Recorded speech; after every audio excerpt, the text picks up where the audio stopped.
3,000 কি বলে নিছে, কি দিবে? কাট করে দিবে।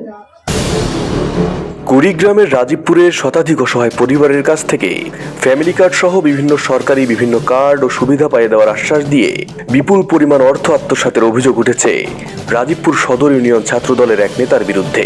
অভিযোগের কেন্দ্রবিন্দুতে রয়েছেন রাজীবপুর সদর ইউনিয়ন ছাত্রদলের সাংগঠনিক সম্পাদক মোহাম্মদ রাসেল মাহমুদ জয়। তিনি রাজীবপুর সদর ইউনিয়নের ধুবালিপাড়া, ধুলাউড়ি ও বাউলপাড়া গ্রামের অন্তত শতাধিক মানুষের কাছ থেকে টাকা সংগ্রহ করেন বলে অভিযোগ পাওয়া গেছে। ভুক্তভোগীদের সঙ্গে কথা বলে জানা যায়, কাউকে ফ্যামিলি কার্ড, কাউকে ভাতা কার্ড, আবার কাউকে অন্যান্য সরকারি সুবিধার কার্ড দেওয়ার প্রতিশ্রুতি দিয়ে নেওয়া হয়েছে বিভিন্ন অঙ্কের টাকা। আমাকে এসে বলে যে দাদা বেহেটা দিতেছে, মাসে হাতে নেই না, তোমার কাট করে তুমি দাও। আর বাচ্চার মা দাদিকে দেখা হাতে যাই মানে কইছে। পরে ফার্স্টে 500 টাকা দিলাম, 500 টাকা নিচ্ছে, মানে 8 দিন পর যায়। আর কিসের দিনকে ঠেকা পরে মনে করেন 500 টাকা নেয়, এবার মনে করেন দিচ্ছি 2,000 দিলাম, 8 টাকা দিন না না কাট না হইলে দেবো না। একদিন নিয়ে এলো স্লিপ কি জানেন, সিরিয়াল নাম্বার, এটা আমার মাইয়া দেয় 125 নাম্বার একটা আর 124 নাম্বার একটা, দুইটা সিরিয়াল নিয়ে এলো। আজকে টাকা দাও মাসের কাছে মেলায় নিয়ে নেয়, তো তোমার 3,000 কেন? আমার কাছে 1,000 টাকা নিছে, বাড়িতে 1,000।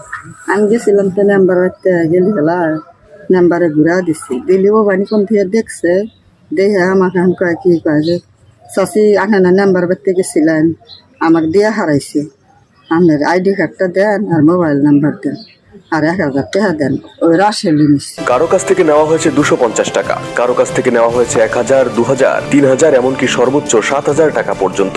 নাম প্রকাশে অনিচ্ছুক ধুবালিয়া পাড়ার এক যুবক জানান, আমি নিজেই অন্তত 35 জন ভুক্তভোগীর একটি তালিকা করেছি। শুধু এই তালিকাভুক্ত লোকজনের কাছ থেকে প্রায় 1 লক্ষ টাকার মতো সংগ্রহ করা হয়েছে। গ্রামের সহজ সরল ও নিরক্ষর মানুষদের টার্গেট করেই এই প্রতারণা চালানো হয়েছে।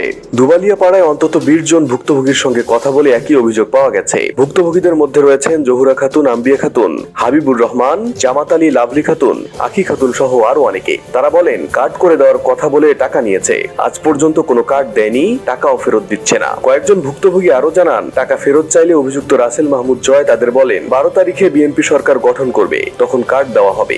এ বিষয়ে অভিযুক্ত মোহাম্মদ রাসেল মাহমুদ জয়ের বক্তব্য জানতে তার ব্যবহৃত 2টি মোবাইল নম্বরে একাধিকবার যোগাযোগের চেষ্টা করা হলেও নম্বরগুলো বন্ধ পাওয়া যায়। এ বিষয়ে রাজীবপুর উপজেলা ছাত্র দলের সভাপতি মোখলেসুর রহমান বলেন, বিএনপি এখনো সরকার গঠন করেনি, বিএনপি এখনো কোনো ফ্যামিলি কার্ড কার্যক্রম শুরু করেনি। জনগণের রায়ে বিএনপি ক্ষমতায় এলে তখন দলীয়ভাবে সিদ্ধান্ত নিয়ে এসব কর্মসূচি বাস্তবায়ন করা হবে। এর আগে কেউ যদি এ ধরনের প্রতারণা করে থাকে, সে আমাদের দলের শত্রু, সমাজের শত্রু। ঘটনাটি এলাকায় ব্যাপক চাঞ্চল্যের সৃষ্টি করেছে। ভুক্তভোগীরা অবিলম্বে টাকা ফেরত ও অভিযুক্তের বিরুদ্ধে আইনগত ব্যবস্থা নেওয়ার দাবি জানিয়েছেন।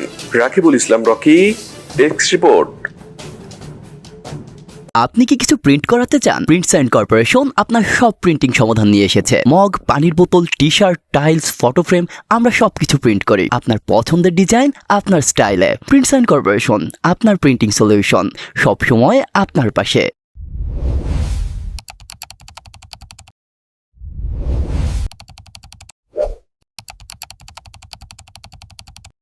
একটি নিঃশব্দ ঘর, যেখানে প্রতিটি কোণে লুকানো আছে সত্যের ছায়া।